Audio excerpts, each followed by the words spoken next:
Welcome to the Envision RISE podcast. I'm your host, Staci Hagerty, Chief Operating Officer of Envision RISE. Joining us today is our partner, Lori Pace.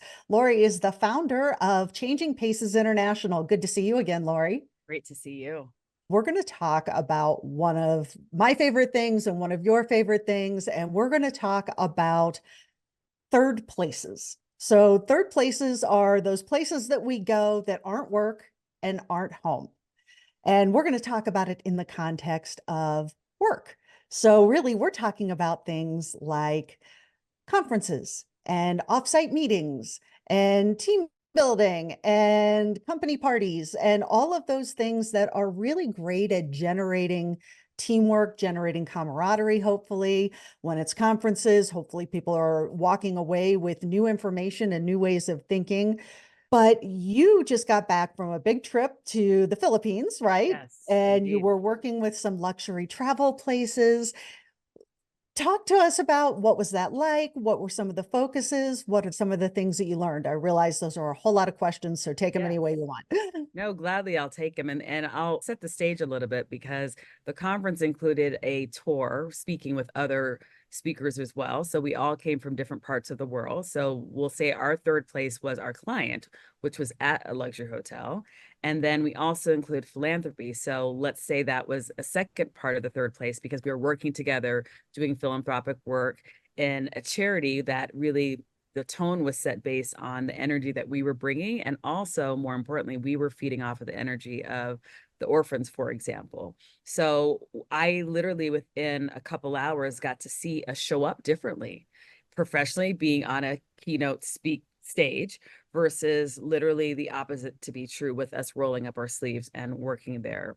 And then the third leg of that trip was really the team building part, which of course team building was happening along the way, but we really had a chance to put away our philanthropic hat, our speaking hat or our work hat, so to speak, and relax a little bit and connect differently in a relaxing environment where we really got to understand each other's nuances and things about each other's culture, as well as our background and history that will influence how we work together moving forward. So I would say the best part of this trip was our third place because we were able to show up differently in each of those environments.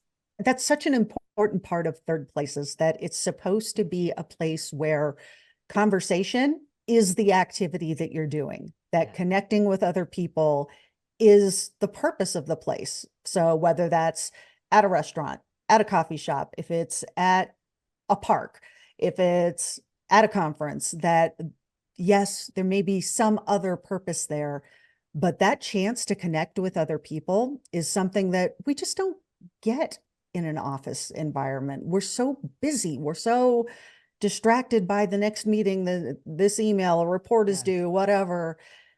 And before we know it, we've worked with people for 5 or 10 years and don't know them very well. Very true. Particularly when you're in a service industry, we are providing a service through training and watching how someone who teaches in the service industry, how they teach those that are serving them. You learn a lot about who they are by their interaction with those that they are serving them. And in the case of it being in the hotel industry, working with different levels, because we were working with the executives, we were training much of their staff, but then we were also working with the staff as being their client and customer as well. So watching firsthand even the words that we use, and you and I talk about often about diversity, inclusion, and inclusionary words, how somebody communicates with one another, where I would catch myself paying attention to the words that were uncomfortable because I, being from a third world country, or I'll call it a developing country, have some sensitivities of how tourists respond. And so I'm keenly aware of what is being said. And many of my colleagues who travel a lot, there are words that they said that triggered me that they've probably been saying for years. But because I was uniquely in this situation and I was sensitive because of the country that I was in was so much like the country I was from, was very different than when I'm in the States. I don't think I'm equally sensitive. My sensitivities are different here, but how people refer to the staff and how they respond to the staff's words. The word ma'am was used often in the Philippines. It's also used often in the South here in the United States, but with a different meaning to it. And so it was just interesting just to see how we reacted with one another and some things we disagreed with. and how we dealt with conflict, not in a negative sense. I mean, we're all well trained and we're trainers, but we were learning a lot about each other in our disagreements in because we were being super observant. And to be fair, we're being observant of the services that were being treated to us and their other clientele because we're training them. So part of the reason we do that third leg is to see how it works in real life, so that when we come back in the years to come, we can use that as a lesson learned so that we can create customized training around that in the future. But we asked a lot of questions, and I learned from the questions that each of my colleagues asked and the questions that I asked about each other. So you and I have both individually been working in the hospitality industry with training and services, and you've been doing a lot of speaking. I'm getting ready to go and speak at a conference that is centered on hospitality. What are you seeing from hotels, from meeting space that indicates that they really are paying attention to what's going on, creating inclusive environments? Because I was reading in preparation for this call that the hospitality industry is one of the leading industries when it comes to creating inclusive and equitable Yes. experiences for people. And really, they always have, except the difference is there used to be people would pay a premium for an exclusive experience. Now an exclusive experience includes inclusion.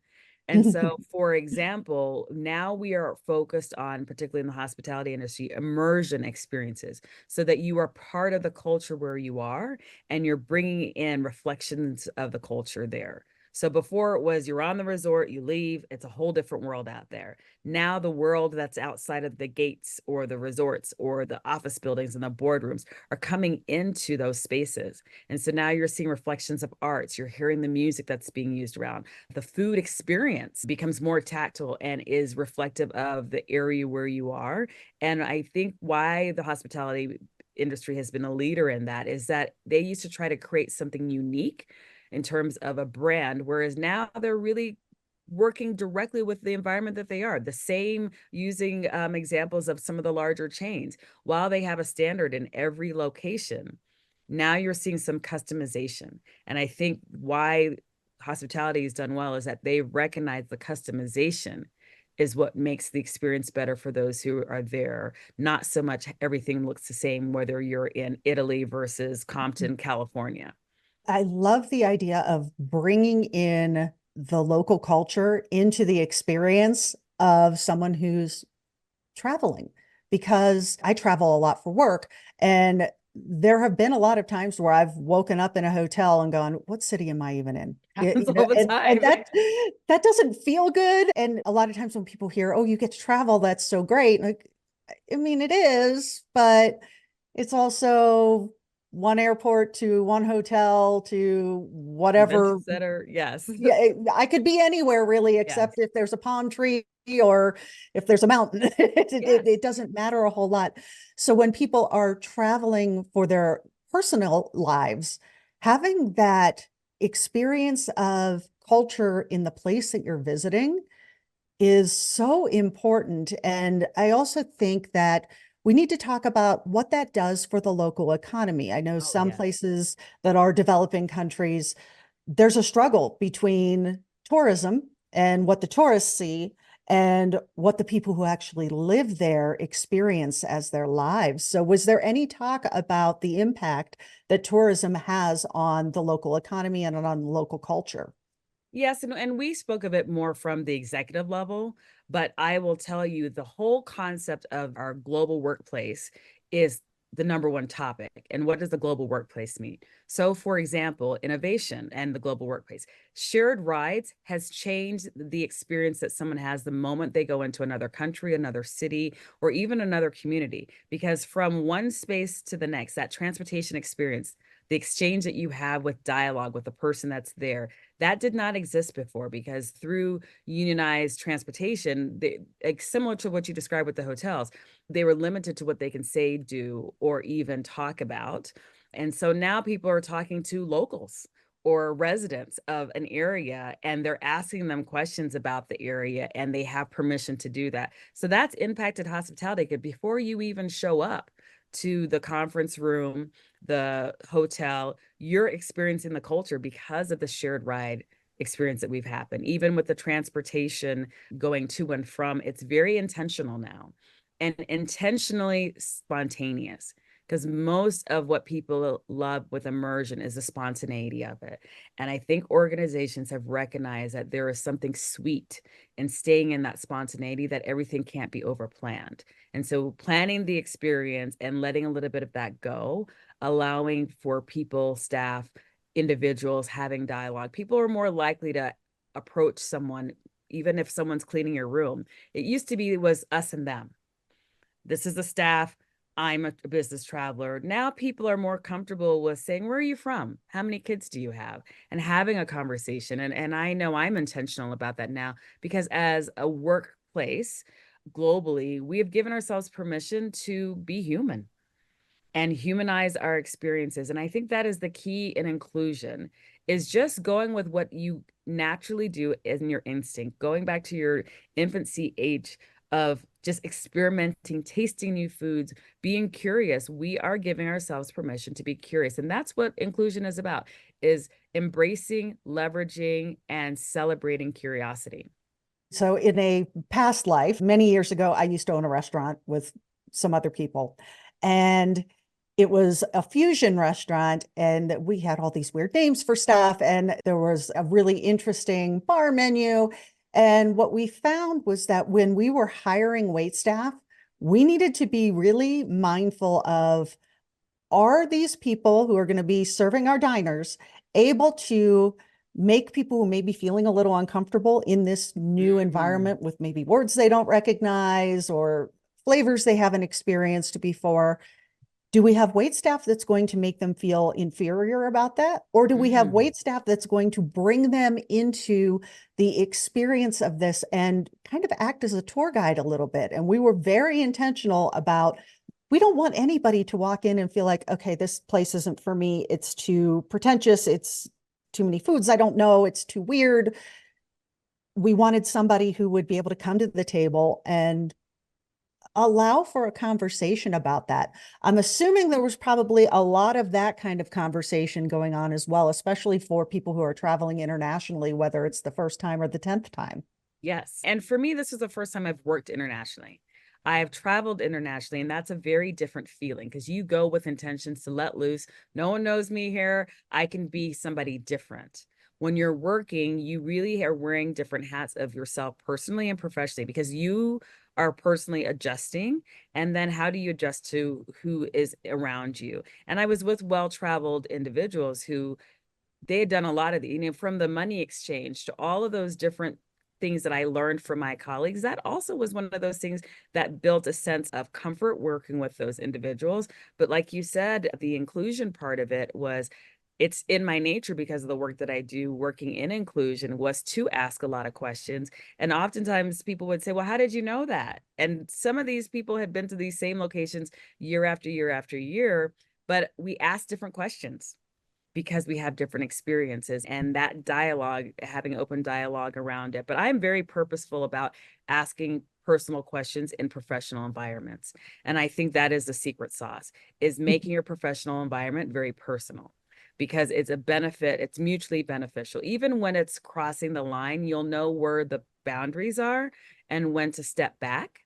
But I would say that I'm pretty much a risk taker in going a little bit further than just, when someone offer something, just simply saying thank you. I usually add a question. And I think something that you and I are very good at, and we do this even in our trainings, is giving people the tools and even the questions to ask. Because just knowing a simple question can change the dynamics of the experience that you have. And a lot of people are uncomfortable because they don't know the right questions to ask. And the example you gave is amazing, because when people come into an environment where they're uncomfortable, people usually get comfortable if they're given the right tools. And I think what we have recognized is that when we can give people the right tools, and we can customize the tools to their personality, their fears, and really their risk tolerance, we can create a comfortable situation on both ends. Because when you're uncomfortable, the person on the other end is equally uncomfortable, and you have to be able to sense it. And some of that is intuitive and some of it is taught. And I think where we help people is knowing when to lean into your intuition and when to use a tool. and make everyone comfortable. So I'm getting ready to go to a conference that is about diversity in hospitality Okay. and specifically about meeting and event planning. So this is not Mm. necessarily your once in a lifetime fun trip. This is about work, and it's about the conferences and meetings that we all end up going to. And sometimes they're great and sometimes they're lukewarm at best. And one of the things we're going to be talking about at this conference is creating inclusive spaces in the context of events Okay. for people with disabilities. So Mm. whether that is a person who uses a wheelchair or a person who has an invisible disability, and what makes them decide that they're comfortable to go to an event. So something that I learned was that globally, the disposable income that people with disabilities have is somewhere around the neighborhood of $7 trillion. The US alone accounts for almost $700 billion of that. Wow. So if hotels and conference spaces and event spaces aren't thinking about people with disabilities, they are missing a huge business opportunity. Yes, we want you to do the right thing because all people should be included in spaces. Yes. But if you need a business nudge, $7 trillion globally is the business nudge.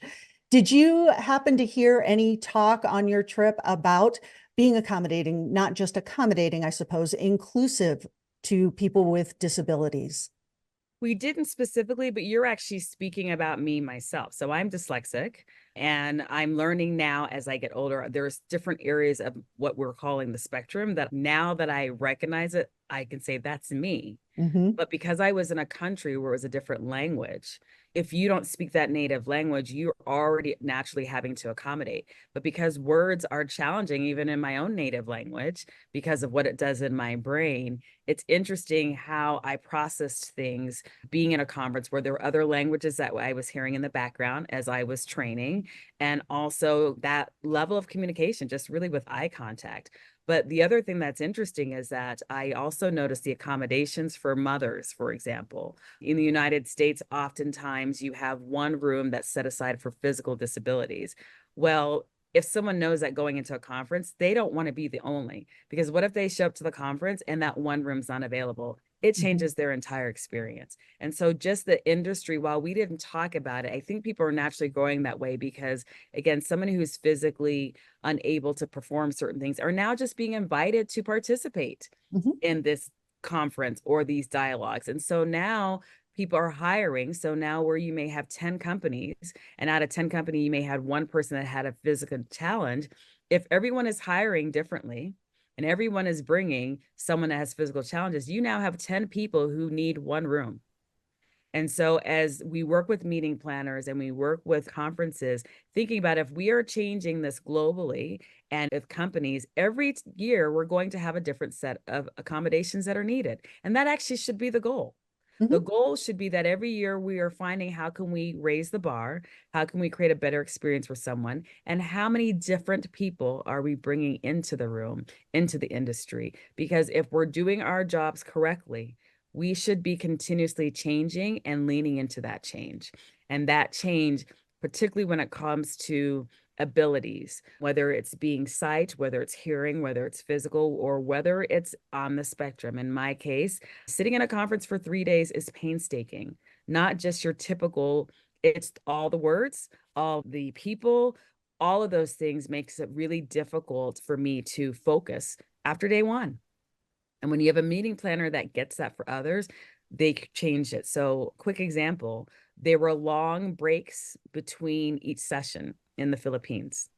They weren't 15-minute breaks like we do here, where you run and check your cell phone. And I'm here meaning the United States. But I decided I love the Filipino schedule. It wasn't a rush to lunch. So people got to get to know each other during lunch. It was almost 2 hours. The breaks, we had a morning break that was almost 30 minutes that included food, and people were mixing in and talking at the food stations. And there was an afternoon break. So of the full 8 hours, there was almost 3 hours of breaks that allowed us to connect, which made it easier to process what was going on. So even though there was not a conscious decision to change that conference from a meeting planner perspective, for, let's call it neurodiversity, that was the culture there.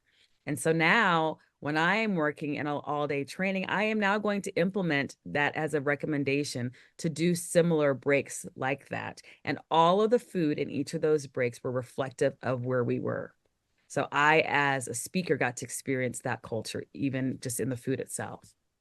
That's such a good point that you bring up. And for me, when I'm working with clients, yes, I want you to provide disability accommodations for people who need them, but I want you to get to the point where it's just how you do things. Yes. That someone with a physical disability, if you have a speaker with a physical disability, that you do things so well that it's automatic that you have ramps for your stage, whether or not someone needs it, because those ramps make it easier for everyone.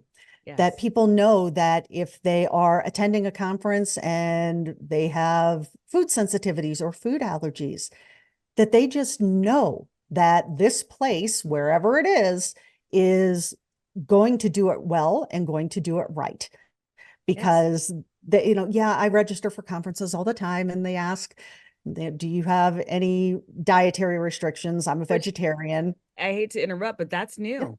10 years yeah. ago, they didn't care what you ate. Nope. You're going to eat what you're going to eat. And so that is the perfect example of the industry change where now that's become the standard Mhm. in terms of menu restrictions and even identifying pine nuts or what have you. Right. That is a perfect example of how the industry has changed. That's very normal now to Yep. ask somebody what their preferences in food. That was not the case years ago. No, absolutely not. Even how a stage is set up with a Mhm. panel with women who are wearing skirts or people who are wearing different outfits or whatever the case may be. And something as simple as a microphone. Mhm. I often, because I'm a dark skinned woman, feel though as though I'm burdening. Now, let me rephrase this. I used to feel as though I was burdening the AV team when I saw a microphone that was a light color that was going to stand out like a fly on my face because it didn't look well next to my skin. So when I ask him, do you have another microphone? Now, I usually get a rolled eye like, oh gosh, versus some automatically give me a choice of microphone options.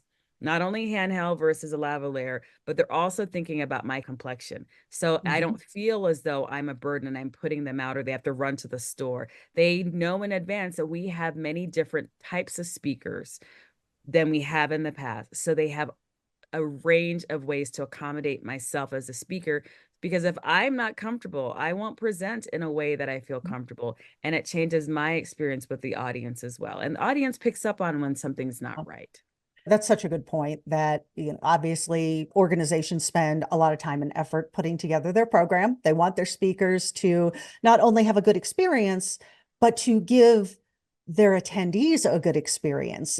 And if you're worried about the microphone that doesn't match, or if you're worried about, I've got arthritis in my hands and holding a handheld mic for 45 minutes is not ideal. Yes. Or a friend of mine recently had knee surgery. So she would not be able to climb stairs to get onto the stage without it being really awkward. And no matter how comfortable you are with public speaking, you don't want to feel different. You don't want to feel like people are wondering what's going on with you. So I think it's really important that the speakers have a good experience, because if they have a good experience, Everyone, the yes. the attendees have a much better experience, and it's money well spent for everyone. I mean, you and I talk a lot about, the esoteric parts of diversity, equity, and inclusion, but we also talk about the business piece of it, and that people will keep coming to your conferences, people will keep coming to your meetings, people will walk away with such good experience if they feel as though they've been seen.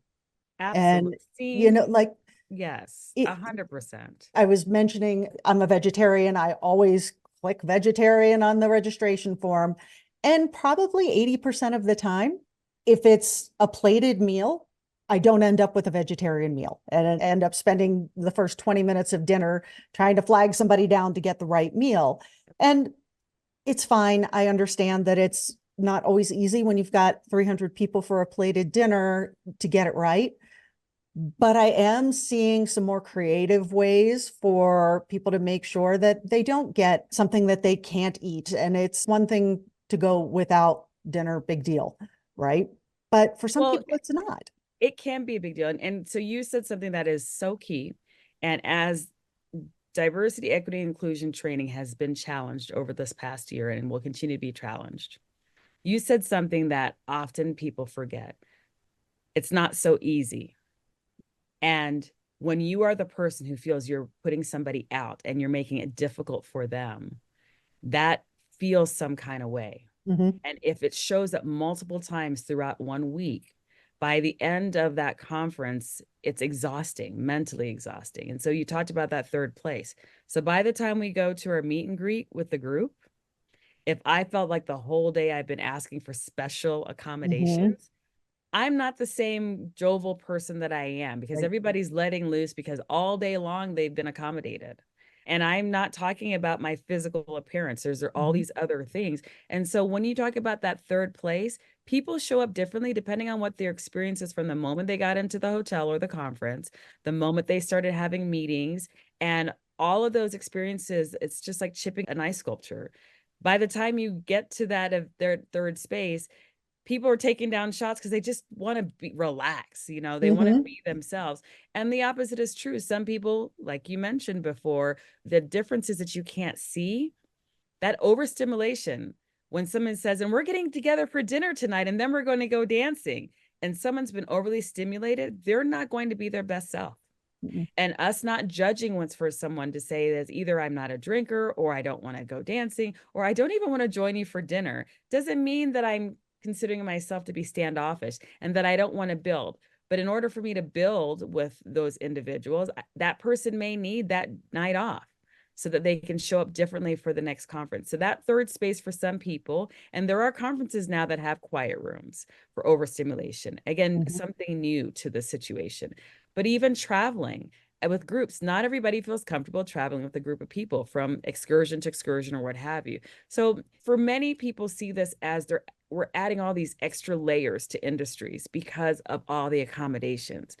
But the opposite is true. You will find that people will feel celebrated and seen and heard, and it becomes organic because you can also include somebody in those changes. I show up extra early to make sure that I connect with the AV team, because there's things that I know that annoy AV team. I often wear a lot of accessories. It is part of my personality, and it is very intentional as a speaker to show that I'm different, that I'm not just wearing the standard this, that, or the other. I often wear something that is a reflection of my culture or the culture where I'm speaking in, and I'm very purposeful of doing that. So when they say to me, we'd rather you not wear a pendant or jewelry, and they go through the whole list, they just stripped me of who I am. So I go in advance and I'll say to the AV team, these are the things. I have long hair. I'm going to wear a big bell on my neck, whatever the case may be. Let's work on this today, the day before, or an hour ahead, so you're not frustrated and we all can have a better experience. And it makes them a win, because the AV team used to be looked at as the help. The drivers in the transportation used to be looked at as the help. The meeting planners are looked at as a help. That does not exist anymore. The whole idea of us and them is starting to blend. Us and them is now us or they, very much as we have with genders. If we start to work with each other in a community mindset, no one will feel burdened because we're helping each other. We're learning from one each other. The student and the teacher are trading places, mentor, mentee. It is just continuously fluid as opposed to having these separations. I think that's a beautiful place to end this, that it really is about making it us and not being separated. Lori Pace, I'm very excited about our continued partnership. This has been another great episode. We'll be back again with yet another episode in a few weeks. Lori, where can people find out more about Changing Paces International? You can go to loripace.com, and that's Lori, Lori, and last name is Pace, Pace. I look forward to continued conversations and dialogue with you. Excellent. And if you'd like more information about Envision RISE, you can find us at envisionrise.com. Thank you so much for listening to today's episode. And so with your help, we can get this message to more people. Subscribe, rate, and review the show, and be a part of making a difference, because it starts with you.